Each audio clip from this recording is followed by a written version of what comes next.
ইসরায়েলিরা পালানোর জায়গা খুঁজে পাবে না। ইসরায়েলের জন্য সাগরকে নরকে পরিণত করার হুমকি দিয়েছে ইরান। সাথে অংশ নিয়েছে লেবানন, ইয়েমেন ও ইরাকের নৌবাহিনী, যার ফলে বিপাকে পড়েছেন ইসরায়েলের প্রধানমন্ত্রী বেনিয়ামিন নেতানিয়াহু। এদিকে ইহুদিবাদীদের আস্তানা গুড়িয়ে দিতে এবার মিসাইল মেগাসিটি উন্মোচন করেছে ইরানের সর্বোচ্চ প্রতিরক্ষা বাহিনী IRGC, যেটি দেখে ভয়ে কাঁপছেন নেতানিয়াহু। ফিলিস্তিনের গাজা ও লেবাননে ইসরায়েলের নতুন করে আগ্রাসন শুরুর মধ্যে পারস্য উপসাগরের মাধ্যমে কি বার্তা দিতে চাইছে ইরান?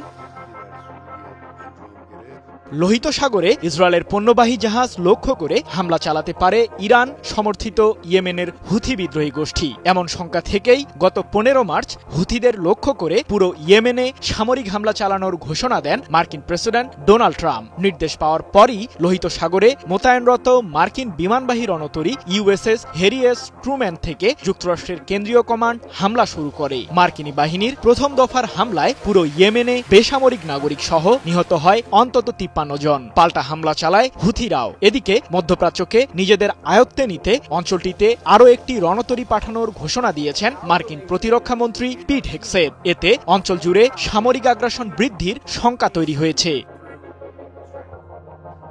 এমন পরিস্থিতিতে বসে নেই ইরানও। ইসরায়েল ও মার্কিন প্রশাসনকে সতর্ক করতে পারস্য উপসাগর, মাকরান উপকূলীয় অঞ্চল এবং ক্যাস্পিয়ান সাগরে লেবানন, ইয়েমেন ও ইরাকের নৌবাহিনীর সাথে যৌথ নৌমহড়ার আয়োজন করেছে ইরান। আন্তর্জাতিক কুদস দিবসের স্মরণে এই মহড়ার আয়োজন করে দেশটি। ইরান সহ দেশটির সামরিক জোটগুলোর সক্ষমতা সম্পর্কে ইসরায়েলকে সতর্কবার্তা দিতেই নৌমহড়ার আয়োজন করে তেহরান। এতে অংশ নিয়েছে ইরান সহ 4 দেশের 3000 হালকা ও ভারী জাহাজ।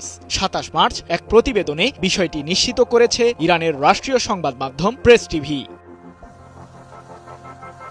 এ সময় ইসরায়েলকে হুমকি দিয়ে ইরানের সর্বোচ্চ প্রতিরক্ষা বাহিনী IRGCর নৌবাহিনীর commander rear admiral Ali Reza তাংশিরি বলেন, আমাদের সর্বোচ্চ ধর্মীয় নেতার নির্দেশে ইহুদিবাদীদের জন্য সমুদ্রকেও নরকে পরিণত করব, ইসরায়েলকে বিশ্বের মানচিত্র থেকে বিলীন করব। আমরা যে কেবল স্থলভাগে যুদ্ধে জড়াবো বিষয়টি ঠিক তা নয়, আমরা সমুদ্রেও প্রস্তুত। ইসরায়েলিদের পালানোর জায়গা থাকবে না।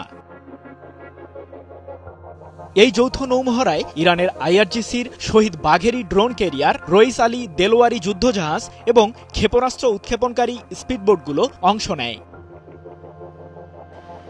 টানা 7মবারের মতো বেস্ট টিস্যু পেপার ব্র্যান্ড হিসেবে স্বীকৃতি পেয়েছে বসুন্ধরা টিস্যু। এদিকে মিসাইল মেগাসিটি উন্মোচন করেছে ইরানের ইসলামিক বিপ্লবী গার্ড কর্পস IRGCর অ্যারোস্পেস ডিভিশন। নতুন এই ক্ষেপণাস্ত্র শহরে ইসরায়েলের বিরুদ্ধে সার্জিক্যাল স্ট্রাইক পরিচালনার জন্য প্রস্তুত রাখা হয়েছে খেবার শেকান, শহীদ হাসকাশেম ও এমাদ সহ বিভিন্ন সাংকেতিক নামের হাজারো ব্যালিস্টিক মিসাইল, যা দিয়ে নিমিষেই উড়ে যাবে ইসরায়েলের শাসক নেতানিয়াহুর আস্তানা।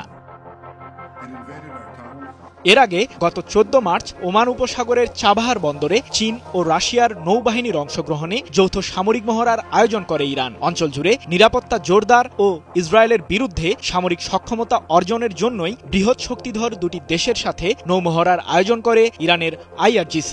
আর এতেই কোণঠাসা হয়ে পড়েন নেতানিয়াহু। ইরানকে ঘিরে নতুন সমীকরণ তৈরিতে ব্যস্ত হয়ে পড়ে হোয়াইট হাউস ও তেল আবিব। সৃজন মাহমুদ, নিউজ 24।